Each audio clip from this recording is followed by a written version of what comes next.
Assalamualaikum teman-teman. Selamat datang kembali di channel YouTube Himatika IAIN Parepare. Nah, di video kali ini kita akan membahas mengenai kovarian. Nah, pertama, di sini kita akan membahas tentang analisis kovarian atau biasa juga disingkat sebagai ANAKOVA. Di mana poin-poinnya itu ada definisi, asumsi, dan sebagainya. Nah, di sini juga kita akan membahas mengenai cara menghitung kovarian. Oke, sebelum masuk pada video penjelasan kali ini, jangan lupa untuk like, comment, and subscribe ya. Dan aktifkan tombol loncengnya agar tidak ketinggalan pada video-video berikutnya. Oke, langsung saja kita simak video penjelasan berikut ini. Ya, kita masuk pada pembelajaran statistika matematika kovarian.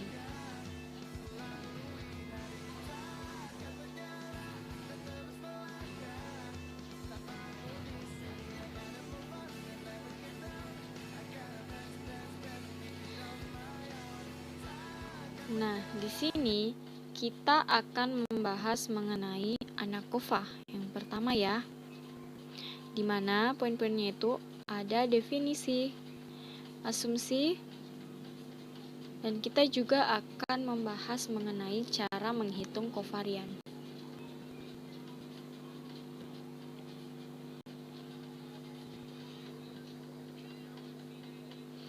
Oke, kita masuk kepada definisi. Di mana analisis kovarian itu adalah prosedur pengolahan data statistik dengan persyaratan memiliki variabel pengiring atau biasa disebut sebagai concomitant variable. Di mana variabel pengiring itu merupakan variabel yang bersifat konstan dan bebas dari perlakuan yang dikenakan pada sampel percobaan, namun diduga memiliki pengaruh yang besar terhadap hasil pengukuran variabel respon.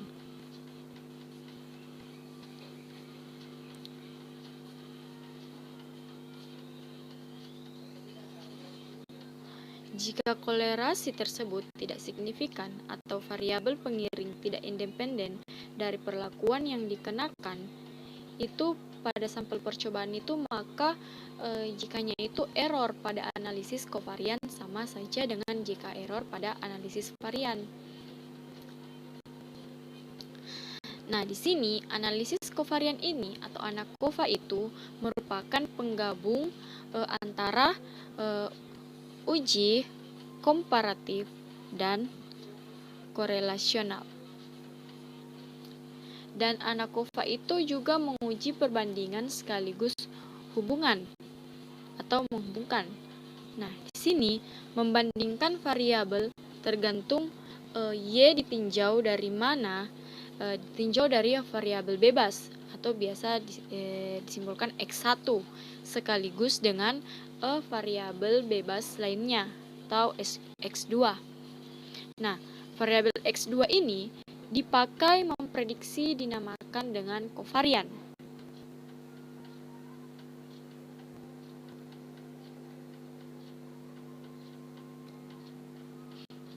Pada percobaan penerapan suatu model pembelajaran atau juga variabel IQ atau kemampuan awal siswa atau juga jenis kelamin itu merupakan variabel pengiring yang bersifat konstan dan bebas dari perlakuan model pembelajaran yang dicobakan, tetapi diduga memiliki pengaruh yang besar terhadap hasil pembelajaran sesudah model pembelajaran itu diterapkan.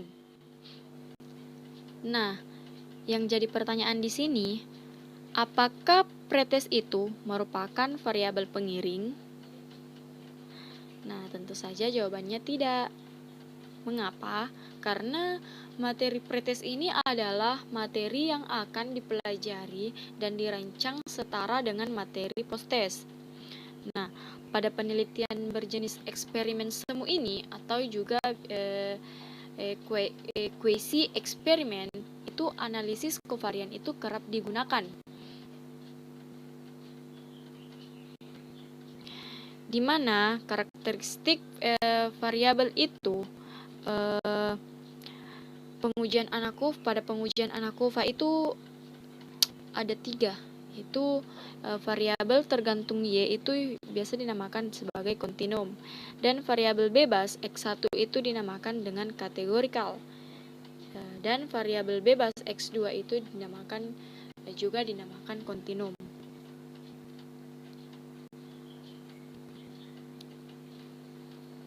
Nah, di sini adalah asumsi dalam ANACOVA, di mana itu terdapat data berdistribusi normal. Dan yang kedua itu ada varians dalam kelompok homogen. Dan yang ketiga itu bentuk regresi linear. Dan yang keempat itu ada koefisien arah regresi tidak sama dengan 0. Dan yang terakhir itu ada koefisien arah regresi homogen.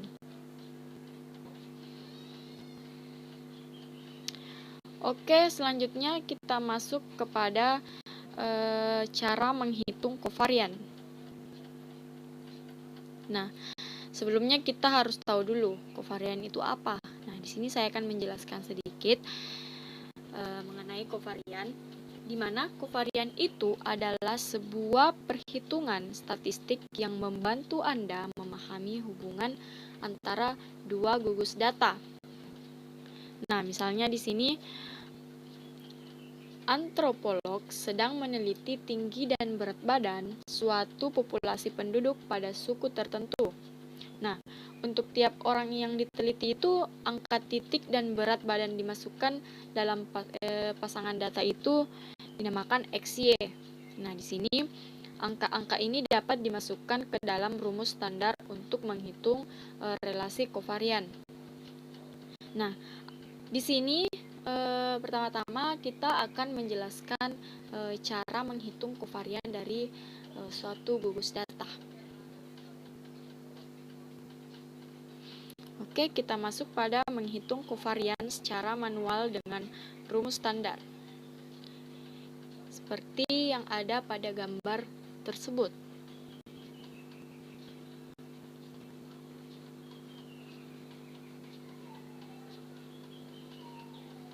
Nah, yang pertama itu memahami rumus standar kovarian. Sebelumnya kita harus tahu dulu nama-nama simbol yang ada pada rumus kovarian ini. Di mana yang pertama itu simbol ini adalah huruf Yunani yang biasa disebut dengan sigma. Nah, di dalam matematika itu artinya menjumlahkan sederet angka. Di dalam rumus ini juga tanda sigma ini menandakan Anda harus menghitung nilai setelah tanda tersebut pada pembilang pecahan atau menjumlahkan semuanya, dan juga sebelum membaginya dengan penyebut. Dan yang kedua itu ada XI, di mana variabel ini dibaca sebagai XI. Nah, tanda I-nya itu menunjukkan suku ke I, artinya hitung setiap nilai X di dalam gugus data. Nah, selanjutnya ada X AVG. Nah, simbol AVG ini menunjukkan bahwa X AVG adalah nilai rata-rata dari seluruh data X, di mana rata-rata ini kadang-kadang juga dituliskan dengan X dan diikuti dengan garis di atasnya. Nah, dalam bentuk ini juga variabel ini dibaca X bar, artinya sama, yaitu rata-rata.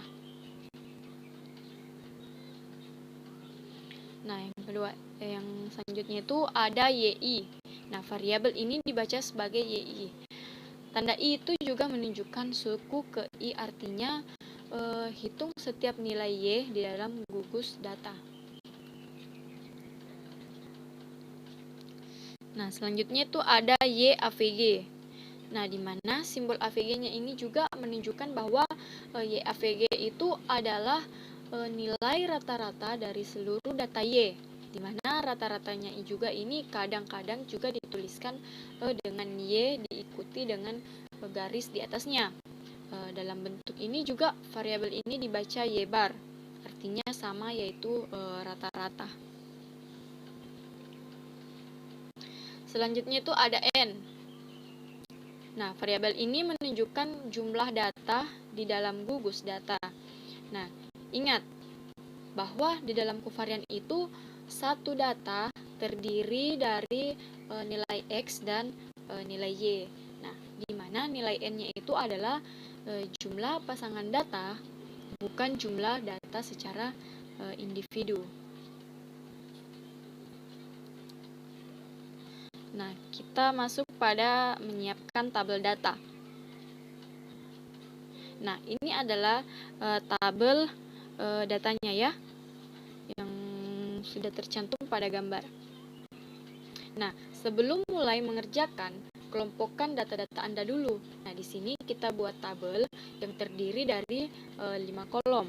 Nah, beri label pada masing-masing kolom sebagai berikut itu, seperti ini, di mana X itu menandakan isi kolom dengan nilai-nilai dari data variabel X. Nah, Y-nya itu adalah isi kolom dengan nilai dari data variabel Y. Nah, di sini kita harus berhati-hati untuk selalu meletakkan nilai Y dengan nilai X pasangannya. Nah, di dalam soal kovarian itu urutan data dan pasangan X, Y itu berpengaruh. Selanjutnya itu ada XI dikurang X AVG. Nah, di mana di sini kita kosongkan dulu kolom ini di awal perhitungan. Nah, di sini akan diisi dengan angka setelah menghitung nilai rata-rata X. Selanjutnya itu ada YI dikurang Y AVG. Nah, ini juga kita kosongkan kolomnya di awal perhitungan. Nah, di sini kita juga akan mengisi dengan angka setelah menghitung nilai rata-rata Y. Nah, di sini juga ada produk. Nah, di sini juga kita akan mengosongkan dulu kolom ini, nanti akan diisi juga.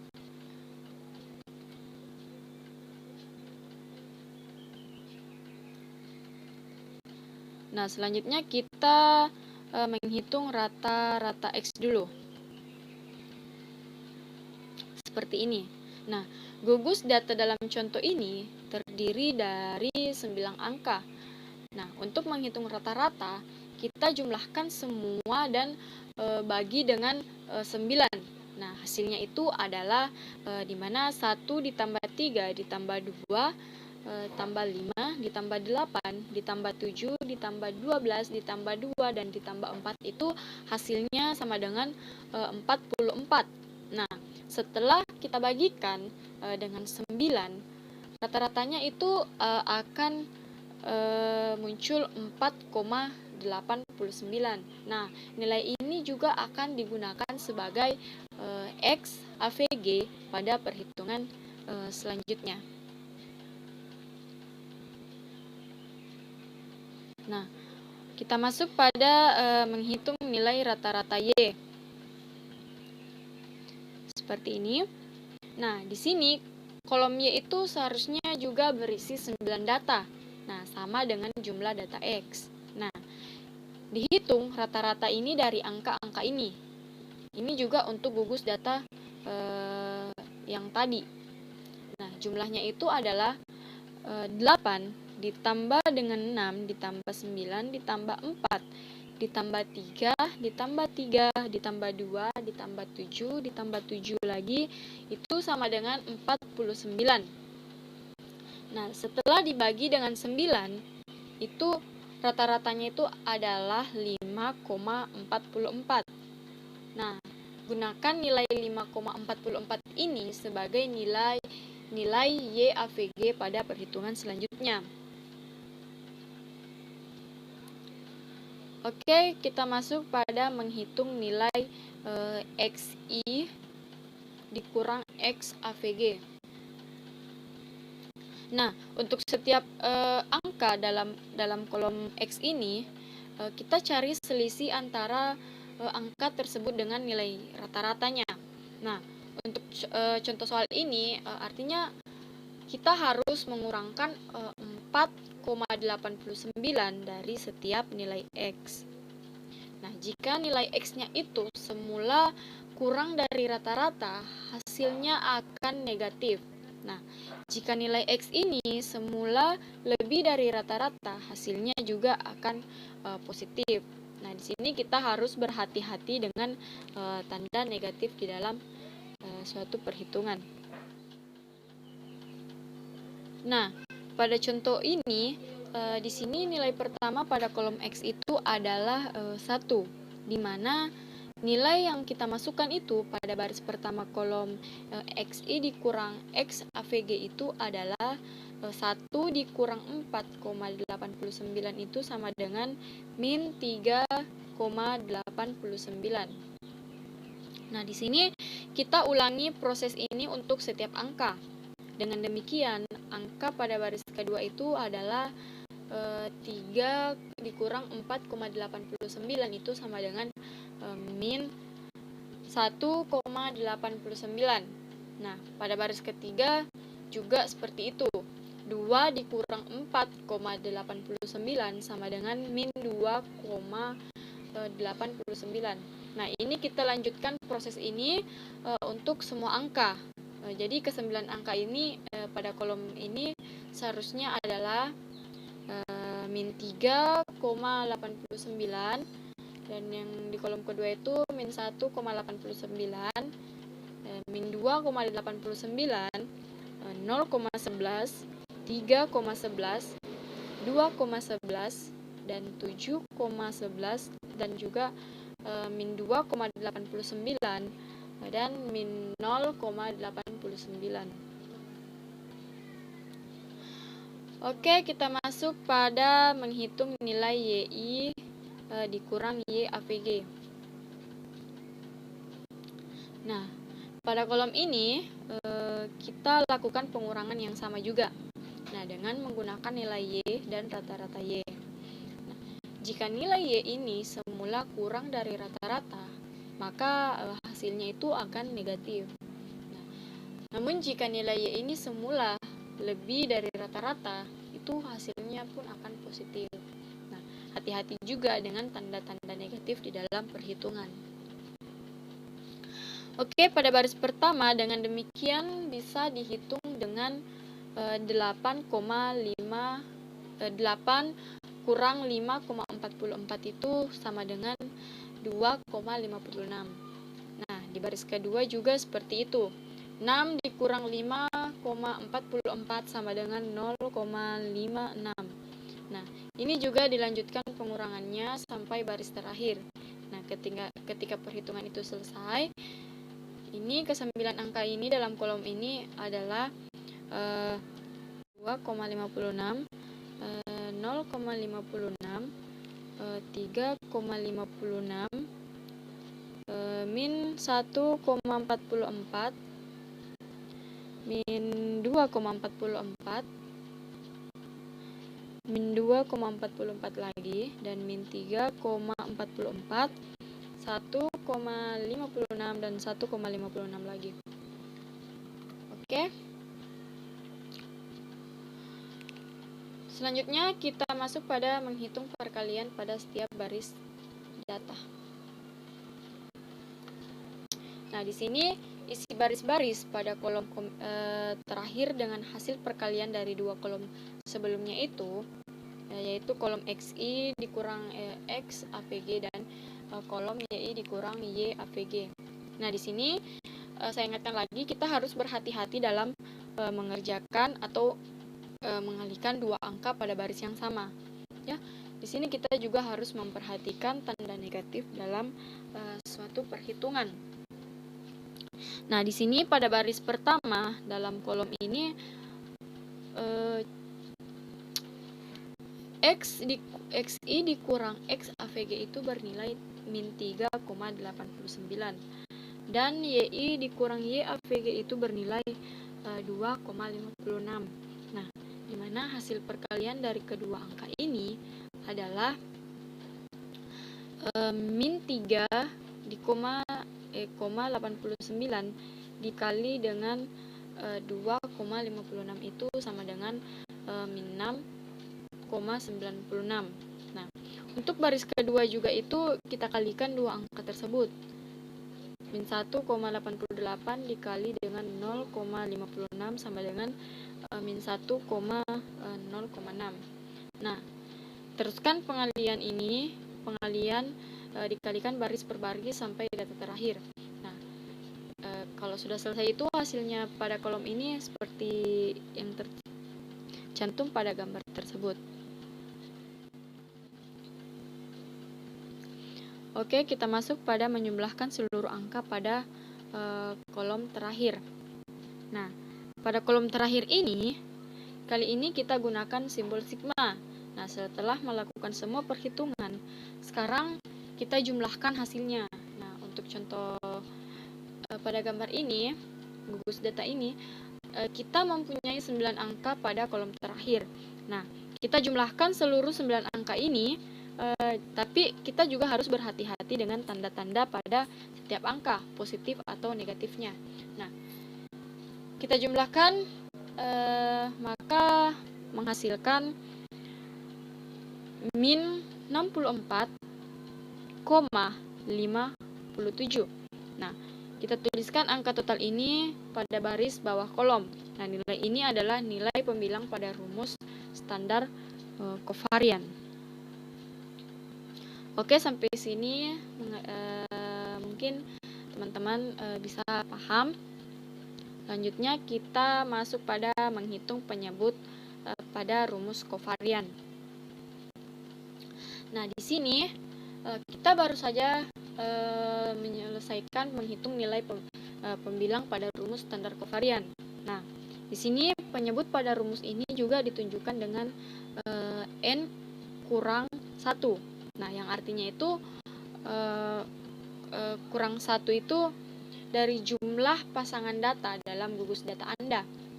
Sini kan. Nah, di sini contoh ini ada 9 pasangan data. Sehingga n-nya itu adalah 9 dan nilai dari n kurang 1 itu dengan demikian itu sama dengan 8.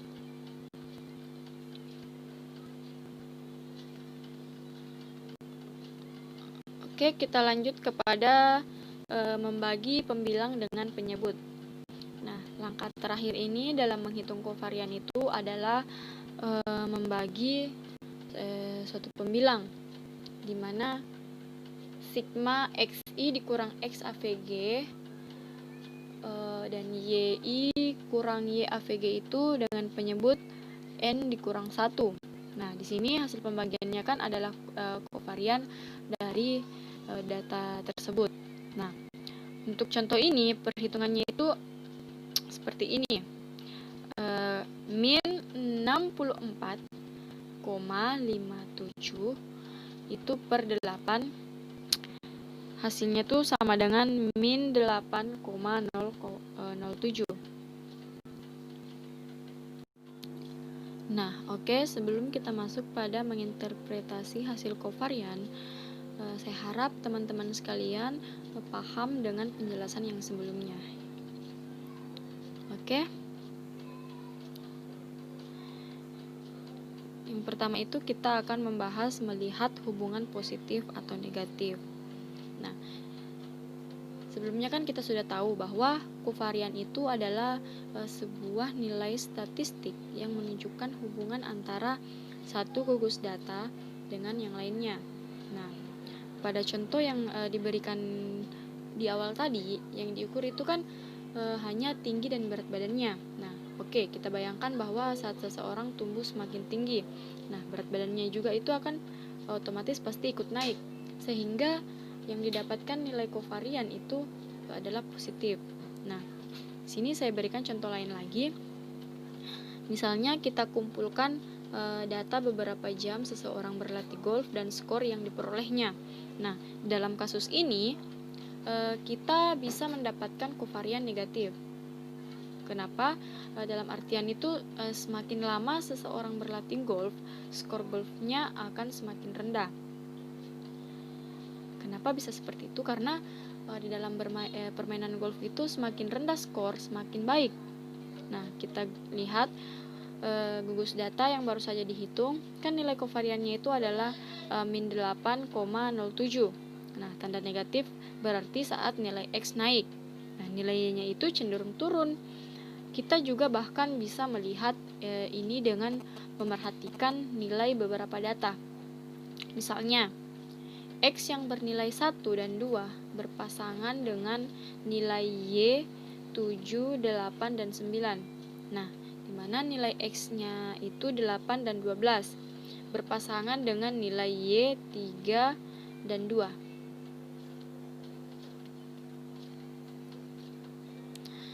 Nah, kita masuk pada menginterpretasikan besaran kovarian. Nah, jika nilai kovarian besar, itu entah angkanya positif ataupun negatif, itu artinya kedua gugus data ini yang dipakai memiliki hubungan yang kuat, entah itu positif maupun negatif. Nah, untuk contoh yang dipakai tadi, itu kan nilai kovariannya min 8,07. Itu cukup besar ya. Ini kita perhatikan bahwa angka pada data berkisar dari 1 sampai 12 itu sehingga angka 8 cukup besar. Nah, hal ini juga mengindikasikan hubungan yang kuat antara X dan Y-nya.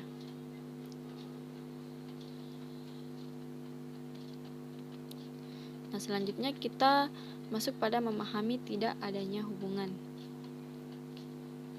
Nah, jika Anda mendapatkan angka kovarian mendekati 0, itu bisa disimpulkan bahwa data tersebut relatif tidak berhubungan. Artinya tuh kenaikan nilai pada yang satu bisa meningkatkan atau tidak meningkatkan nilai pada yang lainnya. Nah, hubungan keduanya juga hampir bisa dikatakan beracak ya. Nah, misalnya kita bandingkan nomor sepatu dengan nilai ujian nasional, karena ada banyak faktor yang mempengaruhi nilai ujian nasional seorang siswa. Nah, bisa diduga juga bahwa nilai kovarian akan mendekati 0. Ini mengindikasikan bahwa nyaris tidak ada hubungan antara keduanya. Seperti itu. Oke, kita masuk pada melihat hubungan secara grafis. Nah, untuk memahami kovarian itu secara visual, kita juga bisa menggambarkan titik-titik data pada koordinat XY. Nah, ketika kita menggambarkannya, kita bisa melihat dengan mudah bahwa titik-titik tersebut, meskipun tidak membentuk garis yang sempurna, itu cenderung berkelompok, sehingga kira-kira membentuk sebuah garis diagonal dari kiri atas ke kanan bawah. Nah, hal ini juga menggambarkan sebuah kovarian yang negatif. Nah, perhatikan juga nilai kovariannya. Yang tadi kan itu min 8,07. Nah, angka ini juga cukup besar jika dibandingkan dengan suatu nilai data. Nah, angka yang besar menunjukkan bahwa kovarian itu cukup kuat, yang bisa Anda lihat melalui titik-titik data yang membentuk garis.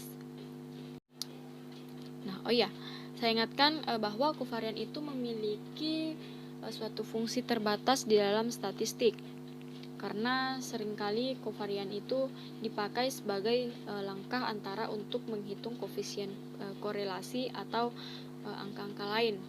Nah, di sini juga kita harus berhati-hati untuk melakukan interpretasi terlalu banyak menggunakan nilai kovarian seperti itu. Oke, mungkin sampai sini saja yang bisa saya sampaikan. Semoga bermanfaat bagi teman-teman sekalian. Terima kasih juga atas perhatiannya. Saya ingatkan kembali ya, jangan lupa untuk like, comment, and subscribe ya. Dan jangan lupa juga untuk aktifkan tombol loncengnya agar teman-teman sekalian tidak ketinggalan pada video-video berikutnya. Oke, saya Sei Meswana Taufik. Sampai bertemu di video-video berikutnya. Assalamualaikum.